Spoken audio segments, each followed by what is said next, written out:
Okay, thank you, Juan. Welcome to this afternoon's seminar.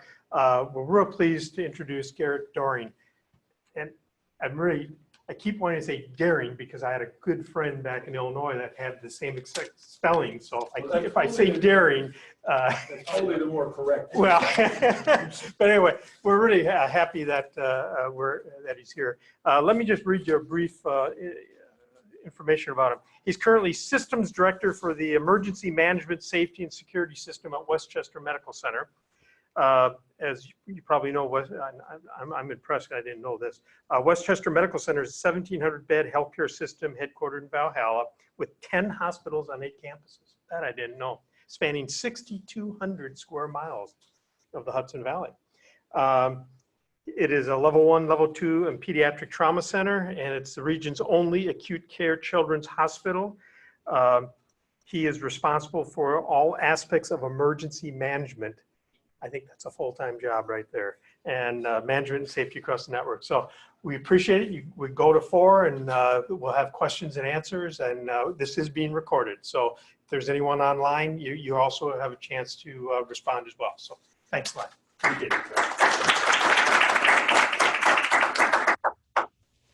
Good afternoon, everybody. Let me just give you a very brief overview of where I'm coming from. I spent about 10 years as a paramedic down in New York City. Probably the one sentinel event that I experienced down there was the '93 Trade Center bombing. And I learned a lot of the lessons that I'm going to talk about today back then. And some of those lessons were in place and reinforced. Some were reinforced by the lack thereof. So we're going to talk about that. I've been the emergency manager at Westchester Medical Center going on about 10 years. Westchester Medical Center is the kind of place where a job in emergency management keeps you very busy. Things are always happening. Some are small, some are large, but when you're dealing with a population of patients that are in the medical center for life-saving care, small events can quickly have very adverse outcomes. So let's get started. So these are the kinds of things we're going to talk about today. This is the guideline. If you guys have questions or if you have comments, please don't hesitate to make this a dialogue as much as a presentation. These are the basic components of any hospital-based emergency management program. And we will start with there. So emergency management really wasn't a thing in hospitals until fairly recently. Most of the history of emergency management in hospitals was, yeah, there's a big red thick book somewhere on somebody's shelf that's pretty dusty. Every now and then they pull it out to use as a door chock. And that was emergency management in hospitals. Interestingly, in 2001, and this was actually the spring of 2001, so just before September 11th, Joint Commission released their first version of emergency management standards. And they were rather fundamental, rudimentary standards, essentially saying that hospitals have to look at emergency management. And at that time, the emergency management standards, or the EPs as we refer to them, was part of the environment of care standard. So it wasn't even a standalone requirement, it was part of another chapter. In 2002, obviously, in reaction to the events of 9/11, Health and Human Services established the Hospital Preparedness Program. That program really kicked into gear emergency management planning within the hospitals. The primary focus of that program was to get funding from the federal government through the states into the hospitals to take fledgling or non-existent emergency management programs and get them to some level of preparedness, because I think everybody recognized that hospitals were such a key component to overall emergency management, but they really hadn't focused on emergency management much at all. So when I put this slide together, it looked much better than that. But the next couple of issues probably the most relevant one recently, was that CMS, they're the 800-pound gorilla in healthcare. They adopted a set of emergency management standards for hospitals. All the other standards and some of these milestones, they're all important, but that's the one that hospitals pay attention to. And you know why? Because that's the one that's tied to funding and money. So if you get, so if you fail your CMS inspection or your survey, you're actually at risk of losing your Medicare and Medicaid reimbursement money. And there's not a single hospital administrator anywhere that will begin to tolerate that. So oftentimes I'm asked, what's a disaster? Right? Everybody has sort of a different definition of a disaster. 9/11 was a disaster. The 93 bombing was a disaster. And there's, the fires going on out in California today. Clearly a disaster. But what's more likely to hit hospitals? As the bigger the events become, the less likely you are to actually, experience one of those events. So we sort of categorize disasters by severity. And one of the ways we do that is by looking at the impact of hospital operations. So if it's a relatively isolated, department-specific, and none of this is black and white, really hard and fast rules, but more of a general guideline. We look at that as a local or minor event. If it spreads across multiple departments, then it's really impacting, it's got a moderate degree of impact to the institution. And obviously, if there's a major impact, anything that disrupts the potential for us to accept and care for our patients obviously hits the major category. So a couple key regulations related to emergency management is disaster declarations. Every level of government has the ability to declare a disaster. And why is that important to hospitals? So it frees up funding. It frees up the ability to, now in New York State, if you want to mandate nurses to work overtime, one of the ways you can do that is with a disaster declaration. The other interesting part of the disaster declarations is what we saw in Sandy during the response to that. The mayor had evacuation orders, but hospitals are guided by the State Department of Health.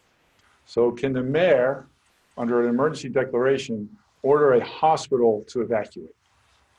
I'm not an attorney. I will tell you that many, many attorneys have many different opinions on that, but it's one of those areas that when we know there's a declaration coming, we will go through our advocacy groups and ask them to be very specific in that declaration so that it doesn't put the hospitals in an awkward position. The Emergency Management Assistance Compact is the ability for states to share resources between states. So it's a mutual aid agreement between states. And that's only about 30 years old. Prior to that, there was really no formal mechanism for states to share resources across state lines. So if New Jersey needed a large number of police officers, there really was no mechanism to take spare police officers from New York and send them to New Jersey. So now there is.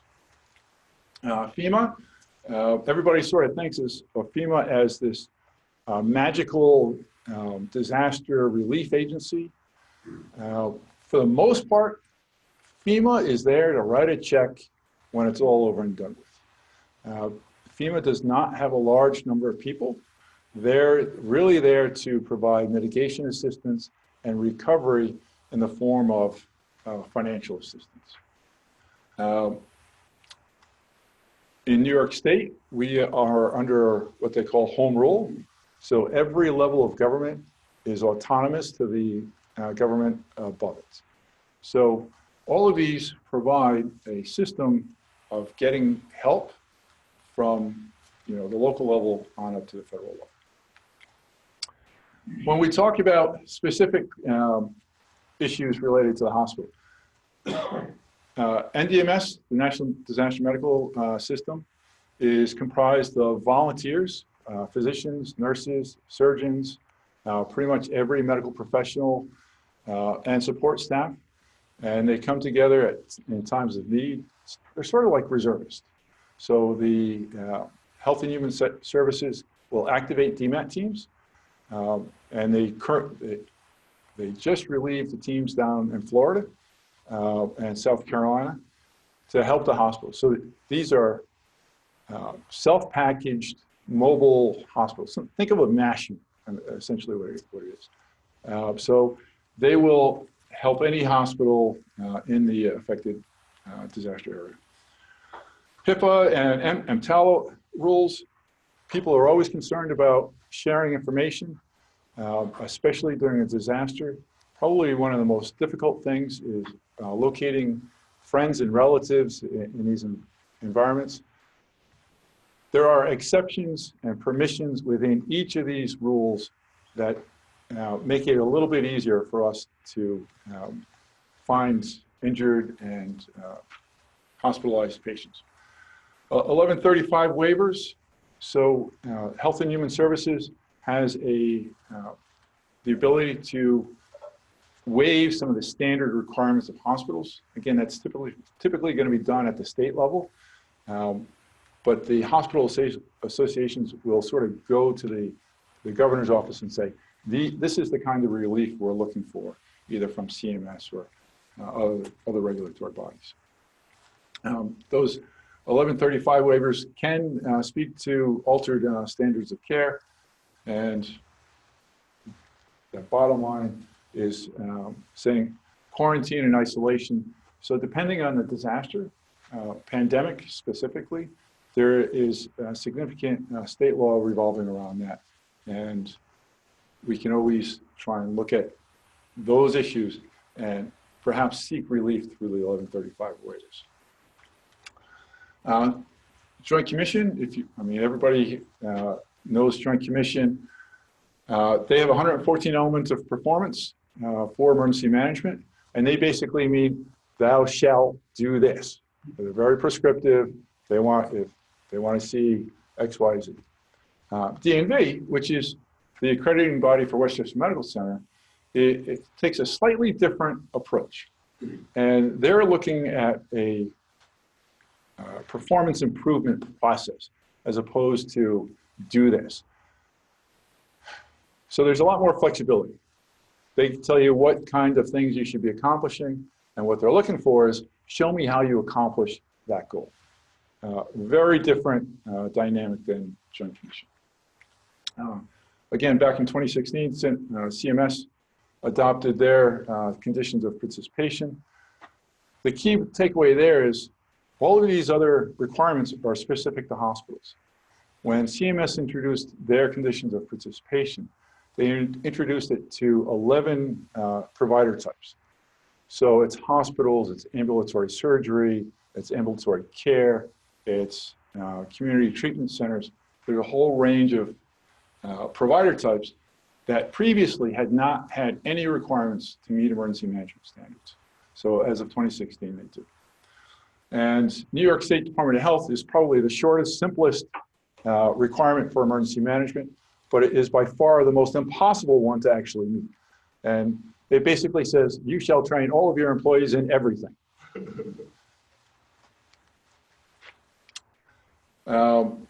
Just a quick couple of asides. Oftentimes you'll hear people refer to the 96-hour rule when it comes to emergency management and hospitals. And the misconception is that a hospital must be able to be self-sustaining for 96 hours. And while that is a terrific idea, and I would love it, I haven't seen a single hospital anywhere in the world that could actually do that. What the 96-hour rule actually says is that you have to have a plan for 96 hours. You have to know what you can do, have a sliding scale, say, let's look at generators, for example. If your generators only have fuel for 80 hours, what are you going to do at the 70th hour when you only have 10 hours left? What are you going to do at 75? And more importantly, what are you going to do at 80? and then have a plan for that. So that's what the 96 hours is, getting you to 96. Why did they come up with 96? Why not 100? It's 4 days. How long does it take to get federal aid someplace? 5 days. No. The idea is that we can get outside assistance from other states or the federal government, usually to most places within 96 hours. When you talk about emergency management, it's hard to separate completely from the safety component and the environmental care component because there's such a significant crossover between the two. So within emergency management, you'll often see 4 phases of emergency management. Sometimes you see 5 phases of emergency management. Basically, you're trying to prevent or mitigate the event to start with. If you can't do that, you prepare for the event. And if you can't do that, you respond to the event. And then after you respond, you have to recover. And it's a cycle. So the foundation of all of this starts with the hazard vulnerability analysis. And what the HVA is, and the reason I put a little crystal ball up there is you're trying to figure out what can go wrong. That's a pretty tall task for anybody to try and figure out. But the way most hospitals do it is they get experts from various areas. Somebody from the weather service, somebody from the local emergency response teams, somebody from the historical society. And you sort of get somebody from facilities and go, all right, what's most likely to impact the hospital in a significant, meaningful way?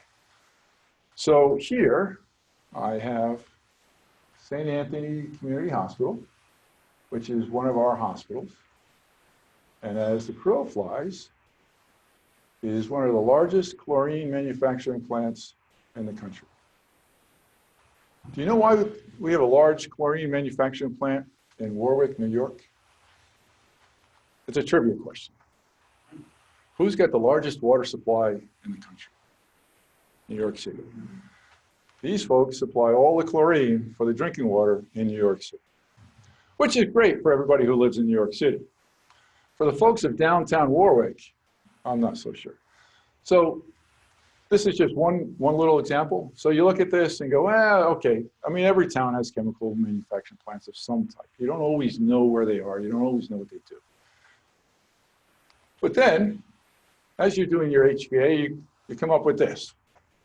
A headline in the local newspaper, slamming the chemical manufacturing plant of safety violations. Does that alter your perception of where that falls and the risk to the hospital? And if it does, what's the hospital supposed to do about it? Can't move the hospital. So then we start looking at how do we mitigate it, if at all possible. And you probably can't really do much mitigation in this particular scenario, but what can you do to respond to it? And that's where the HVA really comes into play. So some of the things I know they've done is that they have a hotline to the plant. They obviously are in contact with the 911 center. And they do have an automatic shutdown for all the air intakes. So that took them a little bit of time, but that's a pretty capital intensive investment to be able to do that. So those are the things you look for. So the way we do our HVA is we have 15 or 20, maybe 30 things that could go wrong. And what we've tried to do is be very specific about those things, because since this is the foundation for all of the plans and training and exercises that we're going to do, when we talk about a mass casualty incident, that's a pretty broad spectrum of potential events. Are you talking about a school bus with a couple of kids on it, or are you talking about 2 commuter trains that have a head-on collision with 1,000 people on each train? They're both mass casualties, but the impact on the hospital is going to be significantly different. And the probability of those things are very different as well. So we're going to go through this just a little bit more. So what we've done is we've looked at the probability of it happening. And This is in no sense the absolute best way to do this. This was something we developed in-house, and it works for us, but there are many other models across the country. So how likely is it to happen? And we tried to put some parameters to it. Whoops, let me go back. So if it's never happened before, we know it's, as far as everybody in the room that's doing the HVAC knows it's never happened before. What's the likelihood it's going to happen to us? That's plausible. I mean, anything's possible, but it's pretty unlikely. All the way down to, we know it's going to happen. So mass casualty incidents happen all the time. Then we look at the impact. So what's the impact? Again, this is where, being specific in the disaster is very important. So when you say, let's take a fire, for example. Again, broad range of possibilities. Is there a trash can on fire in the room that if somebody takes a fire extinguisher and puts it out, we're good? Or is there a fire burning through the roof in the mechanical room? All right. There's both fire, but significantly different impacts. And that's what we're trying to capture here. So when you look at the Westchester Medical Center HVA, these are the things that keep us up at night. Ice storm is actually the greatest potential impact to us.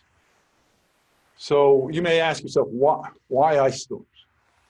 Well, an ice storm with 3/8 of accretion or accumulation of ice, one, transportation is going to stop, right? So nobody's coming, nobody's going. So supplies, inventory, equipment, repairs, all stop. Delivery for our generators isn't going to happen. Utility lines are going to come down. Our staff isn't going to be able to get to and from work. Communication, telephone lines are going to come down. So an ice storm really has the potential to be one of the greatest impacts to an institution like ours. Obviously, a pandemic is, we put it in as a very close second. And really the point of this is not so much, these numbers can bounce up and down. The concept is to say, these are the things that are most likely or predictable. Can we make plans and exercises to prepare for these things? All right, so one of the things I like to do is some takeaways, not only for the work aspect of this, but we all have families, we all have husbands, wives, kids to go home to. So one of the things I suggest is know what's in your neighborhood. And these are a couple of resources that you might want to use to know that. Mark, are these slides going to be distributed? If you don't mind, that'd be great. Yeah, no. Those would be pretty good for our else. Absolutely. Some of these seem pretty obvious, but if you live next to an old Superfund site, or if there's a gas transmission line in your backyard, you may not even know it. And it's all publicly available. There's no super secret. So your family knows, and then you start thinking, well, what if something happens with this gas transmission line? And again, these are pretty rare events, but there are some significant gas line disruptions, explosions, fires that have happened that have devastated entire neighborhoods. So preparedness is always a good idea. So from a planning perspective, what do we look at? We try not to look at the exact events, right? Because when you start thinking about an active shooter, or a bombing, a train accident, you can sort of all lump those together in the same category. Because what's the impact to the hospital going to be? We're going to have a large influx of casualties. It's going to be exceedingly resource intensive. It's time critical. There's no notice, and we have very limited assets. And one of the future slides I'm going to talk about, when it comes to most of these events, the hospital has learned that we don't really do a recall and call people in from work or call people in from home to work. Most of these events, you have to, survive, for better or for worse, with the staff that you have on hand. There's a couple of exceptions here and there, but generally speaking, we know from past experience, this is the way we have to create our plans and move on. Obviously, when we start talking about natural events such as that, there is some advance notice, and the staff disruptions, and we've experienced two different versions of staff disruptions. We've had very similar events where staff has said, for example, if we've had 7 or 8 inches of snow, no problem, everybody's there, the staff on duty stay, the next shift come in, and it's essentially a big party, right? Because now we have two shifts of staff on site, and what happens when we have an event like this? All the patients stay home. But the same event, 2 years later, everybody leaves work early and nobody comes in. So it's very, I'm finding this very interesting on how to predict staff behavior in anticipation of some of these. That I will never do. Thank you. That makes it easy. Yes, sir. So I lived in Baltimore during what they called Snowmageddon, like 7 or 8 years ago. Yep. And there was a huge problem at Johns Hopkins Hospital because Baltimore was not prepared for major amounts of snow. And so there wasn't really a plan in place on like how to, and the issue was that it lasted for days and days and days and days. Right. So I guess I'm trying to understand what a plan would be. Let's say we got, forget about 18 inches of snow. Let's say we got 5 feet of snow, which is not unheard of. Like It's possible. right, like Boston had that a couple years ago. Like, how would you deal with the fact that like people are basically shut into their houses, and also people are probably stuck in the hospital? Like, how do you deal with staff trade-offs, because you can't have staff working 24 hours a day for 7 days in a row? Right. So what we've done is we've created A and B teams, essentially. So the A team will work 12 hours, B team works the alternate while A team sleeps. So we set up sleeping accommodations, we set up meal accommodations, we set up movie and popcorn night. Okay. So we try and make it as livable as possible. Listen, there's no way that sleeping in a gym barrack style is fun, but it's what we have. And for the most part, staff are pretty okay with that. I mean, most of these events, we know they're coming, and we do keep a pretty large supply of food on hand.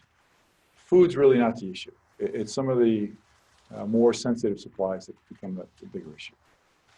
But in terms of transport, there's no way to, right? There's No. way to transport. You just have to accept that if you're there, you're stuck there. You're there?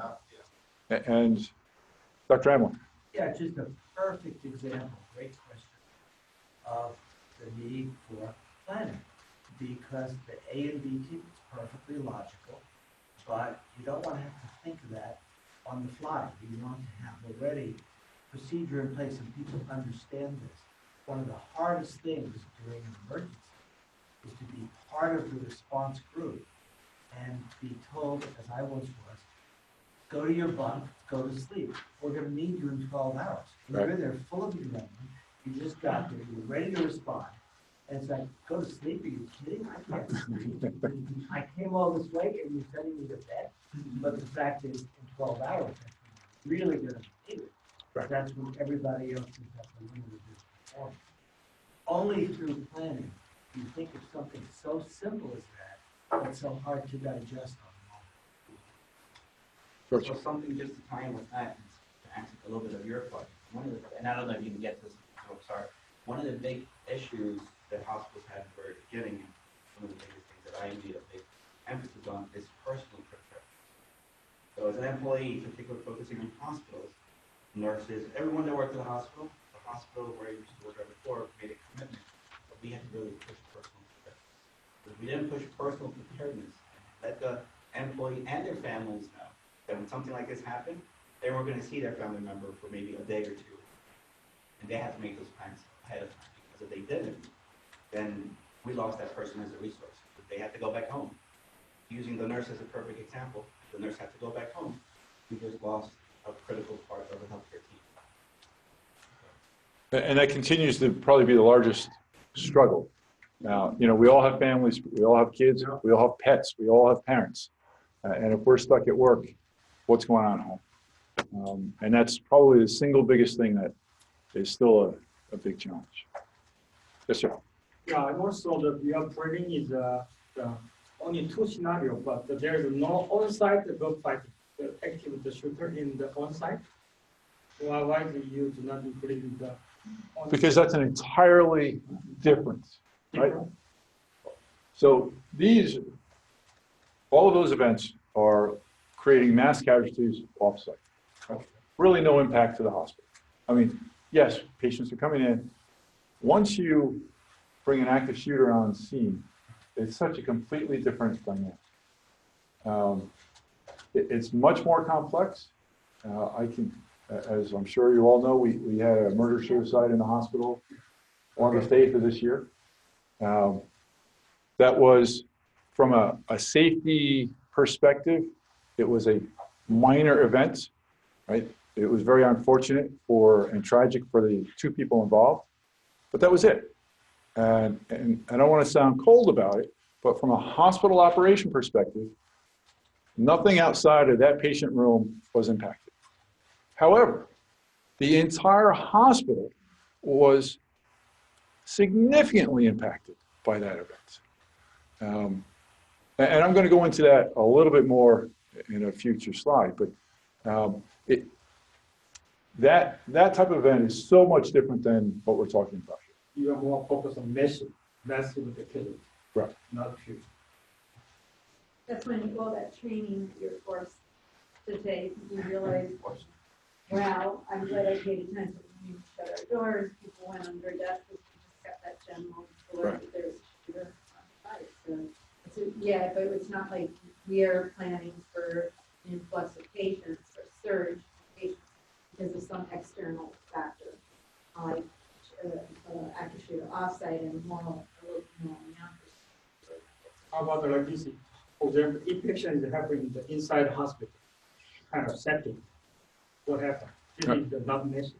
I'm sorry? For example, the inpatient disease happening inside hospital. So- And many people damaged. So from the event that we've always taught run, hide, fight, which is the national standard for any type of active shooter. So we've done training, we've done drills, we've done policies, you know, we've done all of the normal stuff. What became crystal clear to me within 30 minutes of this event was that we failed terribly in one respect.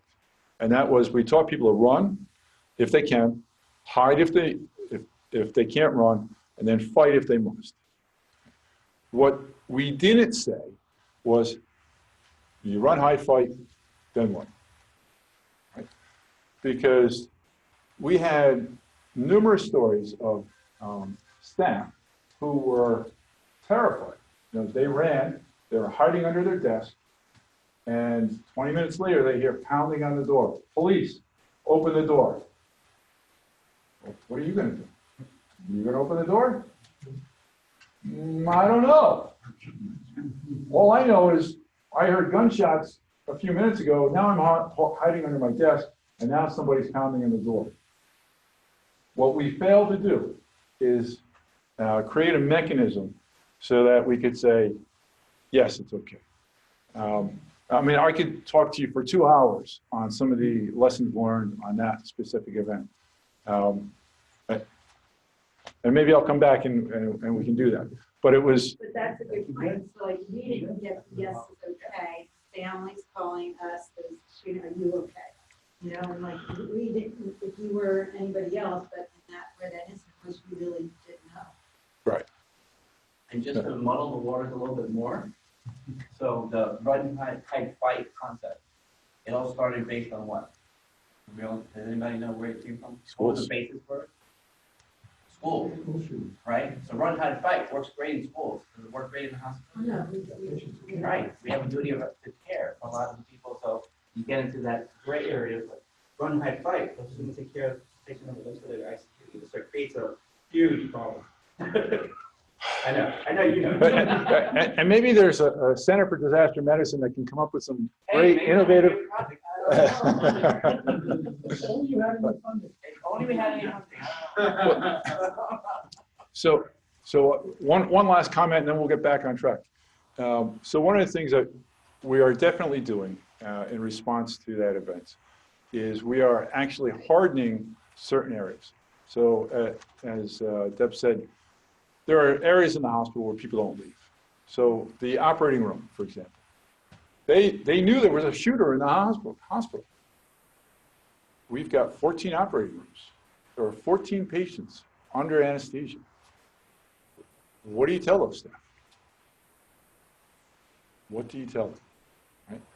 So in hindsight and with some afterthought, what we've said is, unless the shooting is in the operating room, which is unlikely, but possible, we're going to create a system where they defend in place, which you've probably heard that term before, very similar to fires, we defend in place, but we're going to make it so we can lock the doors from the inside so that under most circumstances, nobody can get into the OR, that whole operating suite.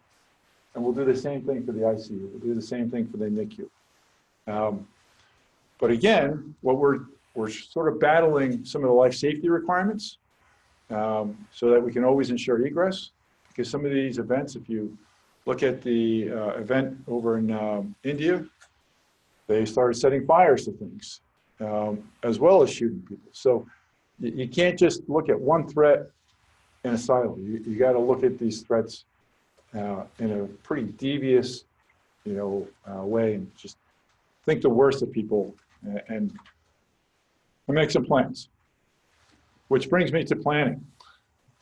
So, what are we looking to do during the planning process? We're trying to make sure that the business that we're here to perform continues. Now, this is an example of the objective that we've created for our mass casualty plan. But this is an objective that can probably apply to many other plans within emergency management.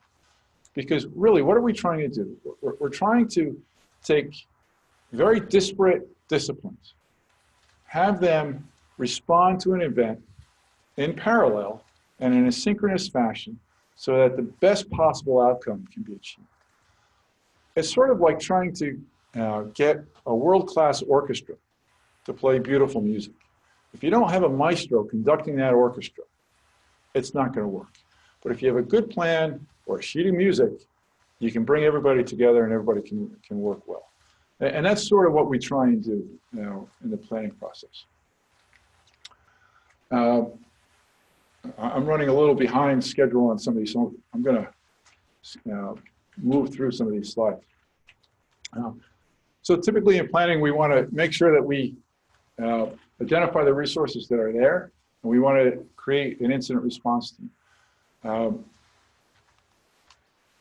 So as an example, during a mass casualty incident, each department, each service within our hospital has a sheet.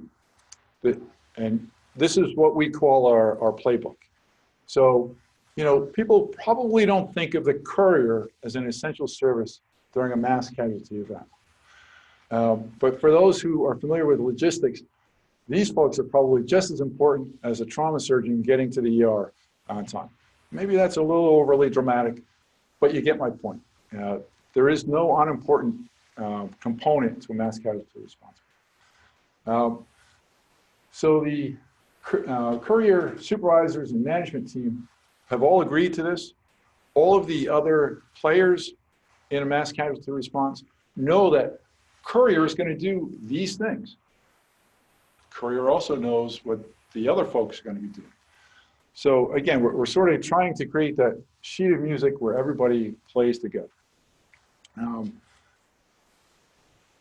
This seems simple, but getting folks to agree on this can be a challenge. Right? But it's much easier to overcome this challenge sitting in a room like this when everybody's having a cup of coffee and there's nobody bleeding on the doorstep. So a couple of things, this is more on the bureaucratic side, but we know that there are a lot of regulations in healthcare. So when we're doing these response plans, we're always wanting to make sure that we're keeping everybody safe, we're hitting the applicable regulations, and we're doing it as efficiently as possible. One of the things that we create is a job action sheet.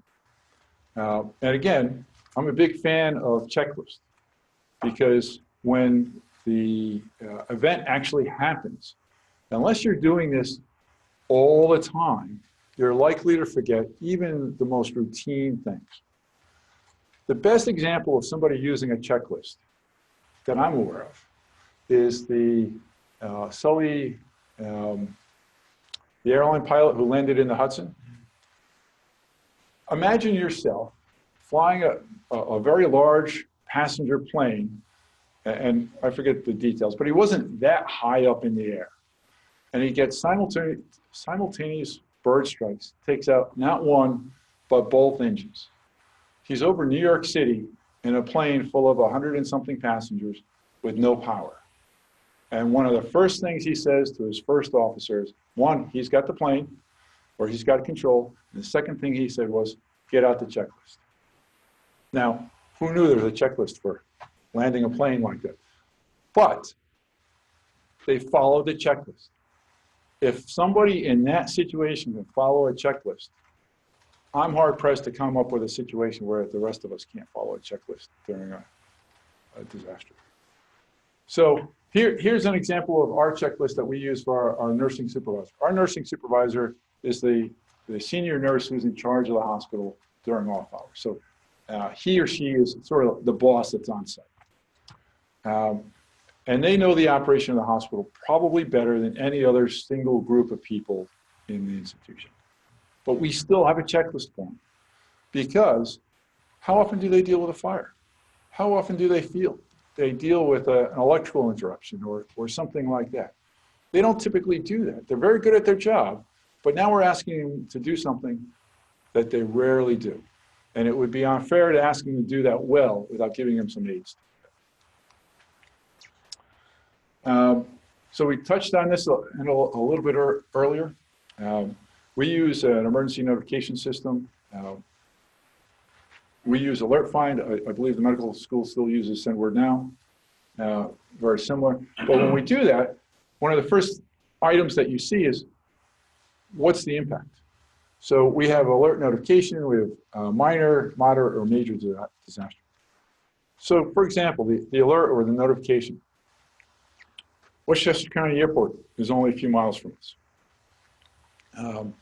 Probably 6 or 7 times a year, we get a notice from the airport saying there's an inbound plane with a problem. Sometimes the landing gear is stuck up. Sometimes only one landing gear is coming down.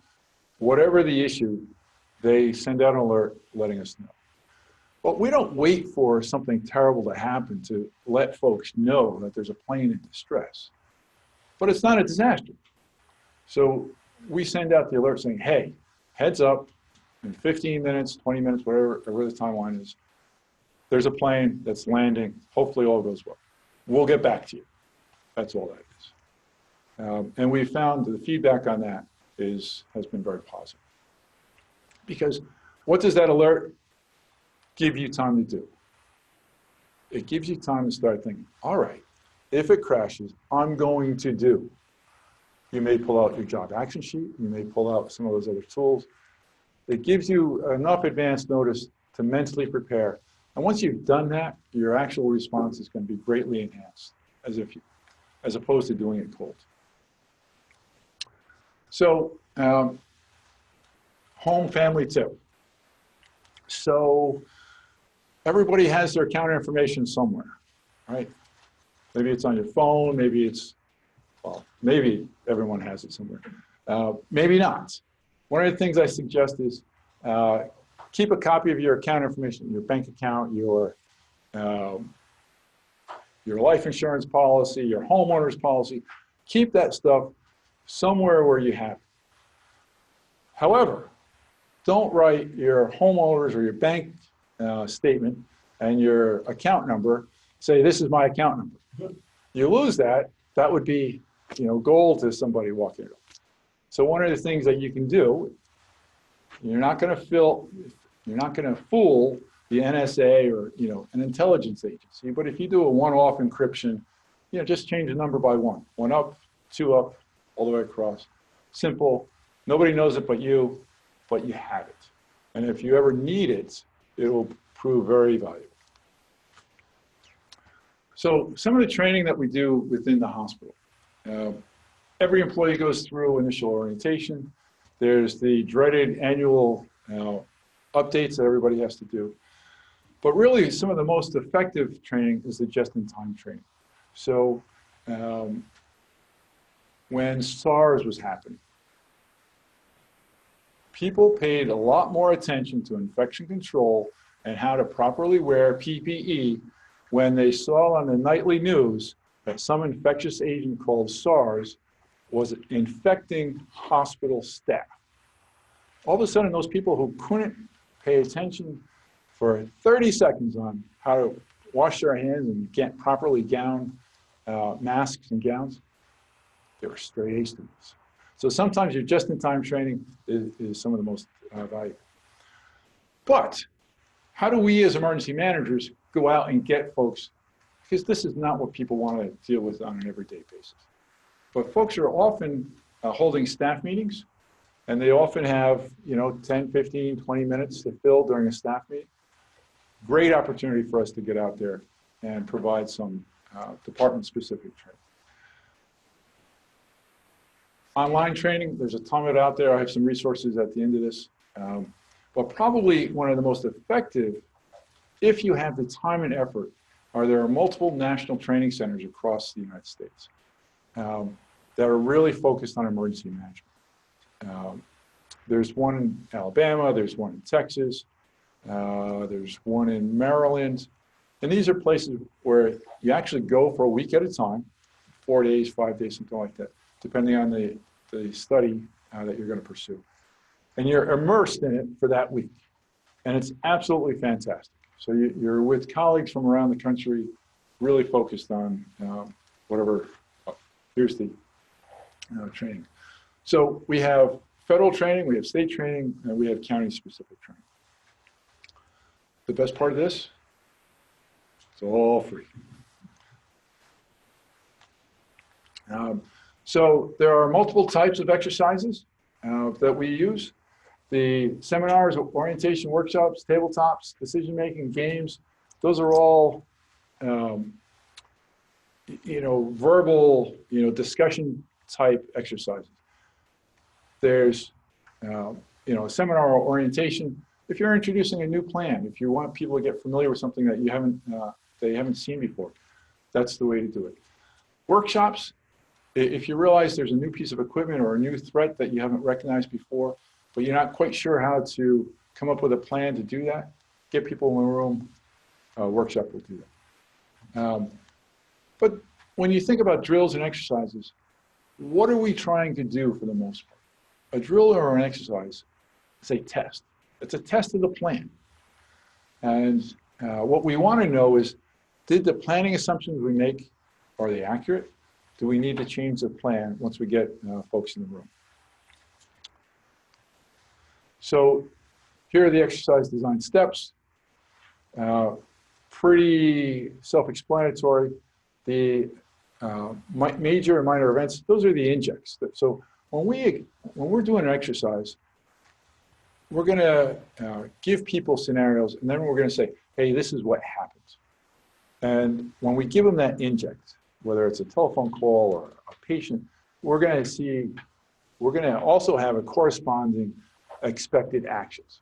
And that's sort of their test. After the exercise, we're going to do a quick hot wash, which is basically a quick huddle after the exercise, and ask people, what do you think? How do we do? Get some immediate feedback while everything's still fresh in their minds. We're going to get evaluations from the participants, from the evaluators, from the victims. Why do you think getting evaluations from victims is important? Who sees the clinical provider better than the patient? And even if it's a fake patient, they still have a perspective. The last exercise we did, the victim patient feedback was terrific. A young lady said, you know, I heard you talking about me, and it wasn't a very polite conversation. They referred to as, you know, that injury, not the patient. So our expectations of what patients experience, even in a disaster, are slowly evolving and changing as well. So why do we do exercises? At the end of it, we're going to have an after-action report. And that after-action report, the key takeaway from that is the things that we need to change and do better. And that's the improvement plan. And we spoke briefly about the run, hide, fight. So communications is always the biggest challenge in any disaster. And it's not so much the mechanical hardware, because the phones almost always work. The radios almost always work. But what we say and how we say things, and more importantly, what we don't say to each other, that's where the communication failures occur. When the CMS conditions of participation, they came out and said, you're required to have a communications plan. So now we need to really have a very solid, robust plan on how that communication actually happens. One of the components, it's typically an emergency notification system. Social media, as we all know, social media has tremendous positive aspects to it, and in a disaster can have somewhat negative aspects. When we had the murder-suicide, people were getting more information from Twitter and Facebook than from official hospital sources. And that, in retrospect, really, really hurt us. I'll tell you right now, I will never be able to keep up with Twitter. I cannot move at the speed of Twitter or Facebook. When we put something out from our emergency operations center, it's expected to be accurate, it's expected to be valid, to be vetted. That takes time. Right? So there's a balance between, I know the Twitter world is going crazy, and there may be even false rumors or what I think is false, but I need to somehow come up with a program that says, all right, Twitter's saying this, let me verify that's either true or not true, validate it, do it quickly, and then put out my own response. So that, one, people have faith in what we're saying as an institution, and that there's, you know, again, with the shooting, there was, for about 20 minutes, there was rumors that there was a second shooter in the basement of the building. People were running for their lives out of the basement. The basement has our central sterile. Central sterile was now evacuated. The people in the OR were needing supplies from central sterile. There was nobody there. All based on a rumor. And we weren't quick enough to counteract that rumor. So social media has some tremendous impact positively, but can also be very negative. A couple of these other communication issues. GETS, WPS, telephone service priority restoration. These are all, you know, programs to ensure that the hardware side and the wireless side maintain and stay working. Radio communications is, we don't use a whole lot. I mean, EMS speaks to the emergency departments routinely on that. But other than that, radio communications aren't used routinely, except in disasters. So Katrina is probably one of the best examples of where communication totally failed on both the physical asset side and the infrastructure side. So I went down to New Orleans shortly after Katrina, probably about 5 months afterwards. And I wanted to talk to my colleagues and said, hey, you know, what happened? What worked? What didn't work? What are the key lessons?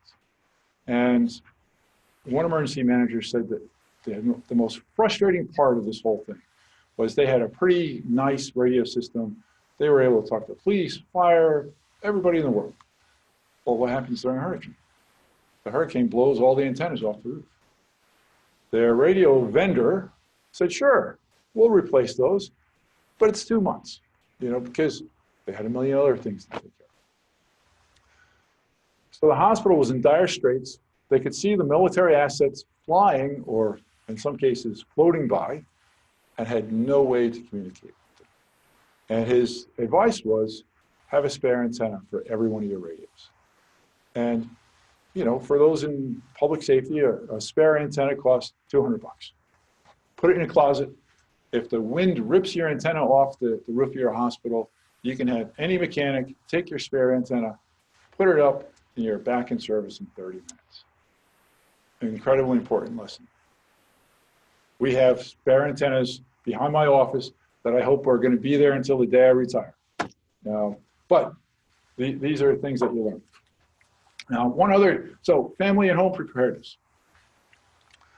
One of the things that we've learned in major events is that local phone systems can often become overwhelmed. So if you have a point of contact out of state, you can call from New York to Colorado, no problem. But if you wanted to call Putnam County from here in a disaster, you may not be able to do that. I've had phone guys trying to explain that to me. They say that's not an uncommon issue. And they gave me the technical reason, which went totally over my head. But the takeaway is, if you call your cousin in Colorado and your wife calls your cousin in Colorado, you can communicate. That's an option. Just something to keep in mind. The other thing to keep in mind is that Facebook and all of the social medias have family reunion programs. So if you are separated, if the communication system does fail, but you can get to the internet, there is often, the Red Cross has it, Facebook has it. You can also say, I'm okay, or looking for so-and-so. I know I'm running out of time. I'm going to skip a couple of slides and finish up here. So if you're looking for a good book, and I'm not even going to plug the healthcare. I can't do that. But The Unthinkable, Amanda Ripley. This is one of the best books I've ever read. And what she did, she's just a reporter, but she went around and spoke to people who survived disasters all around the world and said, what did you do different than the people that were next to you and died? Which is a fascinating question. And you know what, sometimes it's luck. You know, there is a degree of luck in that. But the takeaway is, when you know something is wrong, act. If you've ever heard of the Supper Club fire down in Kentucky, which is probably a terrible example, but hundreds of people died in a fire. And the people she spoke to basically said, I knew something was wrong, and I got up and left. Whereas the people who stayed, you know, they see the waiters and waitresses skirting around. You know, you don't know exactly what's wrong, but you know, you get that feeling something's wrong. If you wait until you see flames, it's too late. The other example is the Station nightclub fire up in Rhode Island. White Shark was the band. You've probably seen the YouTube video. The stage catches on fire. They had about a minute and a half to get out of that building. The people who recognized when they saw the first bit of flame catch things on fire, they turned around and left, they survived. The people who didn't really think much about it perished in the fire. So the takeaway, and it's a great book. There's many, many stories and great examples. Pay attention. When you're on the airline and they're doing that pre-flight safety briefing, pay attention. It matters. You know, those are the types of things that she really highlights. I'm sorry I've gone over a few minutes. Are there any questions I can answer for you? All right, well, thank you very much.